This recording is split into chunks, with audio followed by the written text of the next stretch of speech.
Eu sou o professor Caio e nesse módulo, em cada aula vamos falar de aspectos do game design, o que pode ser traduzido como desenho de jogos. Game design é muito importante na criação de jogos. São justamente os profissionais game designers que planejam tudo o que deve ter em um game. Hoje, nós vamos falar sobre o funcionamento dos jogos. Vamos ver o que é necessário para você ficar ligado na hora de planejar seu jogo. Tudo que é preciso para deixar o seu jogo redondinho e muito legal para o jogador ter uma experiência única. Então, bora? Nessa aula, os tópicos são os seguintes: padrões de funcionamento, estudos de dinâmicas e a progressão dos jogos. Vamos falar um pouquinho da história dos jogos digitais. Agora, se prepara aí, já pode fechar o WhatsApp e vamos nessa! Primeiro, para começar a aula bem, eu quero te fazer uma pergunta. Você já percebeu que muitas vezes os jogos são feitos de padrões? Pega, por exemplo, o jogo da velha. Você acha fácil de jogar? É um jogo em que um jogador usa a bola e o outro X em um quadriculado com 9 casas. Não muda, é isso sempre. E ganha quem consegue fazer uma sequência de 3 casas sem obstrução de outro jogador. Você percebe ali padrões facilmente. Tanto é que, geralmente, quando os dois jogadores têm um bom conhecimento do jogo, dá empate. Agora pensa no famoso jogo Pac-Man. Aí já é mais elaborado, mas mesmo assim, continua sendo um jogo de fácil aprendizado. Você é uma bolinha amarela no meio de um labirinto, que tem que comer todas as pastilhas sem ser capturado pelos fantasmas. Se você conseguir comer todas as pastilhas, você passa de fase e vai para outro labirinto, só que com obstáculos mais elaborados. Você consegue jogar facilmente esses dois jogos, certo? O que eu estou querendo te mostrar aqui é que esses jogos têm padrões, como todos os outros. O jogador sempre tem que realizar basicamente os mesmos comandos. Muitas vezes, esses padrões se repetem em determinados jogos, porque já é algo incorporado ao estilo daquele game. Por exemplo, jogos de FPS, as teclas de movimentos direcionais são padronizadas em WASD. Se você jogou CS, por exemplo, e vai jogar outro jogo como o da série Call of Duty, é quase intuitivo você usar essas 4 teclas para se movimentar. E ainda, a própria tela do jogo tem muitas similaridades, com bússola ou mapas.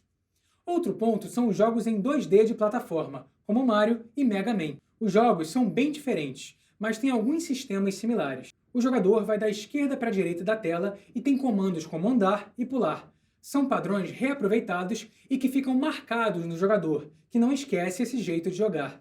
Às vezes, esses padrões estão tão enraizados que nem percebemos que existem, como o simples fato da vitória e da derrota, ou do término declarado. A gente pode pensar no xadrez, por exemplo. Quase sempre há um vencedor e um perdedor, sem ser em caso de empate. E o jogo termina quando alguém ganha, ou seja, quando se captura o rei do outro. E isso pode ser substituído para o jogo termina quando mata o adversário ou o chefão. Entenderam? Ainda tem o sistema de feedback, ou sistema de resposta imediata. Nos jogos digitais, está implícito que, ao apertar o botão, há um comando e isso gera uma ação na tela, que deve ser sensível ao jogador, de forma visual, auditiva ou até mesmo tátil. A maioria dos jogos possuem um sistema de feedback visual, porém, alguns podem ser auditivos, quando um jogador comete algum erro ou falha, por exemplo, ou até tátil, como quando um carro bate ou o controle treme. Esses padrões são feitos e devem ser utilizados por vocês na hora de pensar em um jogo. Eles irão acelerar o aprendizado do jogador ao jogar o jogo, o que é muito importante. Além disso, não vai gerar muita estranheza em quem joga, justamente por ser algo presente em outros jogos, ou jogos de tipos parecidos. A gente pode perceber esses padrões por conta de fatores específicos, como regras dinâmicas e mecânicas de um jogo. Quando falamos de regras, podemos estar falando de fundamentos ou dos detalhes de experiências do jogador. Ou seja, basicamente, regras são as formas que um jogo funciona, o processo de jogá-lo. As definições que um game designer dá ao seu jogo são chamadas de mecânicas. E o que é mecânica, professor? Por exemplo, é uma mecânica do basquete que, quando a bola passa por dentro do aro, um time marca um ponto. Ou seja, a ação específica tem um objetivo e resultado. Mas não é uma mecânica, por exemplo, a extensão mínima que um campo de basquete precisa ter. Entenderam? Porque nisso pode ter variações. Um jogo, então, é composto por uma reunião de mecânicas feitas para gerar uma experiência para os jogadores. O jogador não precisa ver todas as mecânicas, ele nem precisa saber que elas estão ali. Mas essas mecânicas precisam gerar ao jogador uma experiência divertida. E experiência é algo muito importante, pois envolve a imersão do jogador, as dinâmicas do jogo e os comandos. O jogo precisa manter a imersão de quem joga, manter a pessoa entretida. Assim, ela perde a noção da realidade. Um jogo é imersivo se ele tem a capacidade de levar o jogador praticamente para dentro da tela, perdendo a noção do tempo e mantendo o foco total. Cada pessoa é uma pessoa, então isso também é relevante para a imersão. Pessoas podem ter gatilhos de imersão diferentes. Por isso, há fases de testes dos jogos. O jogador interpreta informações na forma e na ordem que as mecânicas determinam.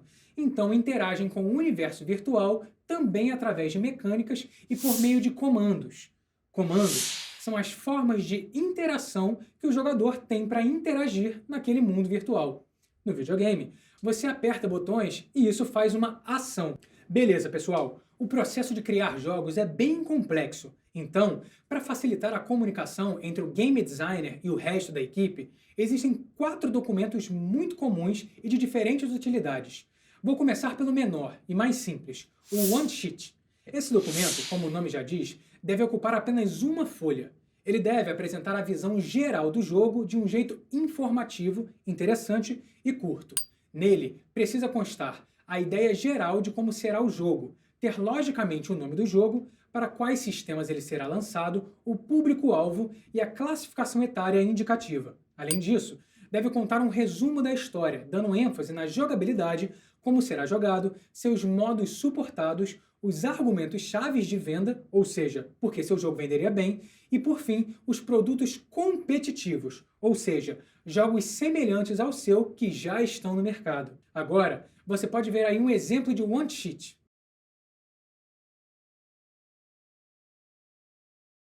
O 10-Pager é um documento mais completo que o anterior, e como o nome já diz, tem 10 páginas. A página 1 deve ter o título do jogo, sistemas pretendidos para o lançamento do jogo, idade-alvo, classificação etária e a data de entrega do projeto. A página 2 deve ter um resumo da história e o fluxo de jogos, o ângulo da câmera, gênero, uma ideia de ambientação e os objetivos do jogador. A terceira página deve ter informações do personagem, o nome, a história, idade, sexo, sua personalidade, movimentos, habilidade, armas e ataques. A quarta página fala da jogabilidade, tem os gêneros do jogo, como a sequência de ações do jogo são apresentadas, a estrutura da história e os cenários importantes. A página 5 descreve o mundo do jogo, deve ter imagens e descrições do mundo, além de uma listagem de ambientes com que o jogador verá em cada um deles. Na página 6, há informações sobre a experiência do jogo. É uma seção de como será a experiência de seu jogo como um todo para o jogador. A página 7 é destinada a mecânicas de jogabilidade. Nela, devem ser descritas as mecânicas mais importantes. Na oitava página, deve ser descrito quais inimigos serão encontrados no mundo, o que os tornam únicos e como o jogador poderá derrotá-los. Na nona página, deverá conter informações sobre as cutscenes e filmes, caso seu jogo tenha algum. Deverá mostrar como serão apresentados e o método de criação. E por último, na 10ª página, deve conter informações sobre os materiais bônus ou conteúdos destraváveis que encorajem o jogador a jogar novamente o título. Bom, BitChart é uma ferramenta muito útil, tanto para ajudar a desenvolver o conteúdo, quanto para planejar um mapa do jogo. É um documento extremamente importante para analisar a progressão da jogabilidade. Ele é feito para cada level do game. Esse documento deve conter os seguintes elementos: nome do nível, ambiente. Nos jogos clássicos do Pokémon, por exemplo, os nomes dos níveis seriam os nomes das cidades, áreas que o personagem passa. Então, aqui entraria uma lista com o nome das cidades do jogo, nome do arquivo, designação do nível ambiente. Aqui é realmente o nome do arquivo da fase. Tempo do dia. No contexto do jogo, o nível acontece em uma manhã, tarde ou noite. Seu jogo pode ter outro momento do dia também. Imagina, pode ser uma chuva de lava ou tempestade elétrica. Elementos de história para o nível. Aqui pode entrar um pequeno resumo do que acontece na narrativa desse nível. Progressão. Foco em jogabilidade do nível. O que o jogador deve fazer para passar dessa fase? Quais habilidades ele usa nesse nível? Tempo de jogo estimado para o nível. Em quanto tempo o jogador pode passar dessa fase? Esquema de cores para o nível ambiente. Isso tem a ver com a arte. É simplesmente a paleta de cores da fase. Inimigos, chefes introduzidos e utilizados. Quais são os inimigos dessa fase? Tem um novo? Mecânicas introduzidas e utilizadas. Qual habilidade o jogador consegue nesse nível? Hazards. Dificuldades introduzidas e utilizadas. Quais obstáculos nesse nível? Há alguma armadilha? O que o cenário dificulta para o jogador? Power Up. Aumento de poder. Encontradas no nível ambiente. Quais poderes tem para o jogador? Novas habilidades, armas ou equipamentos introduzidos ou desbloqueados. Ele vai poder usar uma bazuca pela primeira vez? Pensa, muitas vezes precisamos chegar até uma fase para conseguir uma arma. Vai ser nessa fase? Quantidade e tipos de tesouros que o jogador pode encontrar. Quantos tesouros são possíveis de pegar nessa fase? Quantos cogumelos e estrelas o Mario vai pegar? Material bônus encontrados no nível ambiente. Terá algum bônus nessa fase? Se sim, o quê? Uma esmeralda escondida? Faixas de música que serão usadas no nível ambiente. Qual ou quais músicas irão tocar? Terá música? Agora, você pode ver aí um exemplo de beat chart. Repare que você pode fazer esse documento em forma de tabela. Agora, o documento mais importante, o documento de Game Design, ou GDD, é o documento que terá tudo do jogo.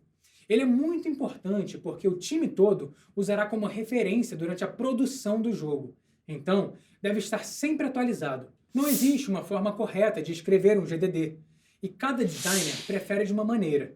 Minha dica é que faça da forma que mais funciona para você. O documento deve ter foco na jogabilidade, detalhando tudo com que o personagem irá interagir.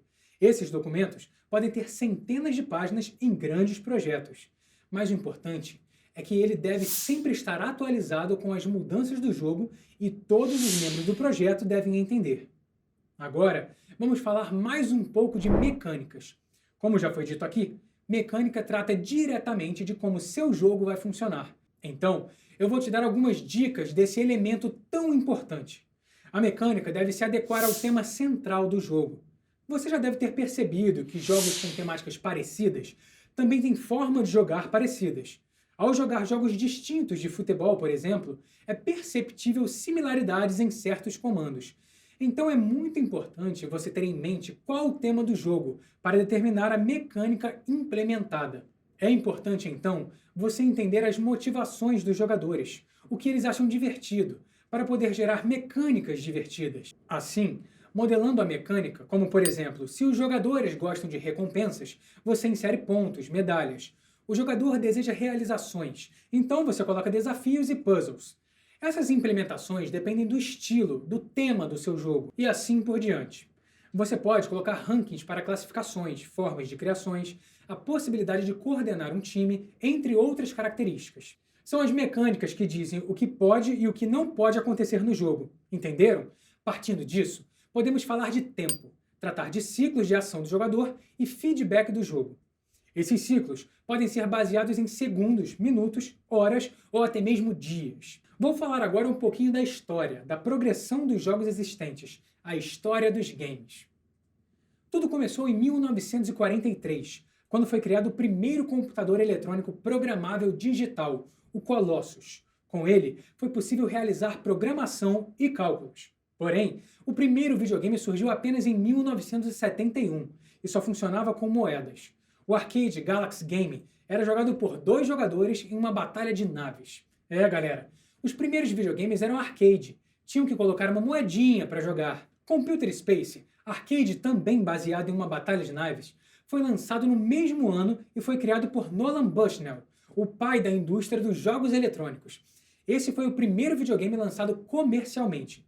Mas em 1972, finalmente, surgiu o primeiro console, o Magnavox Odyssey. Agora, o jogador poderia jogar em casa conectado a uma televisão. E no mesmo ano, nasce uma das empresas mais renomadas do mundo dos jogos, a Atari, fundada pelo Bushnell. A década de 1980 Começou com um grande sucesso, o lançamento de Pac-Man, de Toru Iwatani. O jogo foi o primeiro a ter produtos além do videogame, tinha até bonecos. No mesmo ano, Centipede foi lançado, jogo com grande audiência que ajudou os jogos a serem forma de entretenimento universal. Foi criado por Ed Logg e Donna Bailey, esta uma das poucas mulheres programadoras de jogos da época. E ainda nesse ano, a Nintendo lança os primeiros consoles portáteis no Japão. E em 1983, Shigeru Miyamoto lançou o grande sucesso Donkey Kong. No mesmo ano, a Nintendo lançou seu primeiro console doméstico no Japão, o Famicom. Aí, em 1985, a Nintendo lançou o Nintendo Entertainment System, o NES, que 5 anos depois ganha a versão 16 bits no Japão, conhecido como Super Famicom, junto dos jogos F-Zero e Super Mario World. Grandíssimo sucesso de vendas. Na tentativa de destronar o Mario da Nintendo, em 1991, a Sega lança o Sonic the Hedgehog. No mesmo ano, a Nintendo lança o Super Famicom nos Estados Unidos, com o nome de Super NES, o SNES, vendido conjuntamente com Super Mario World. Na mesma década, os jogos para PC foram ganhando força com o lançamento de Doom, em 1993, e Warcraft, em 1994. Hoje, as principais empresas de videogame são a Sony, a Nintendo e a Microsoft. Já estamos na 9ª geração de consoles, com o PlayStation 5 de 2020 da Sony e Xbox Series X e S de 2020. O último console doméstico da Nintendo foi o Wii U de 2012, que faz parte da 8ª. Porém, ela se mantém relevante com seu portátil Nintendo Switch de 2017. Agora, eu vou falar um pouco sobre o domínio, framework e motores de jogos. Domínio é o ambiente onde acontece toda a mágica dos códigos que fazem rodar um jogo. E framework é uma união de códigos que ajudam essa mágica a acontecer. É um esqueleto em que se pode construir o jogo. Assim, motores de jogos são frameworks que atuam sobre o domínio de jogos eletrônicos. Está complexo? Vamos tentar simplificar. O motor do jogo, ou Game Engine, é um programa de computador onde se pode programar os jogos. De Game Engine, por exemplo, temos o Game Maker, programa onde foi criado o Undertale, ou então o Unity, onde foram criados o Cuphead e o Pokémon GO.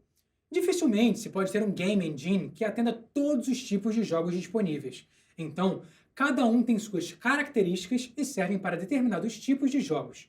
Assim, muitos jogos de um mesmo tipo podem usar um mesmo motor, uma mesma Game Engine. E dentro de uma Game Engine, existe um motor gráfico para renderizar gráficos em 2D ou 3D, motor de física para detectar colisões e fazer animações, ainda suporte para ações, inteligência artificial, gerenciamento de arquivos, programação e outras características. Então, galera, por hoje é isso. Eu espero que tenham anotado muito e aprendido bastante.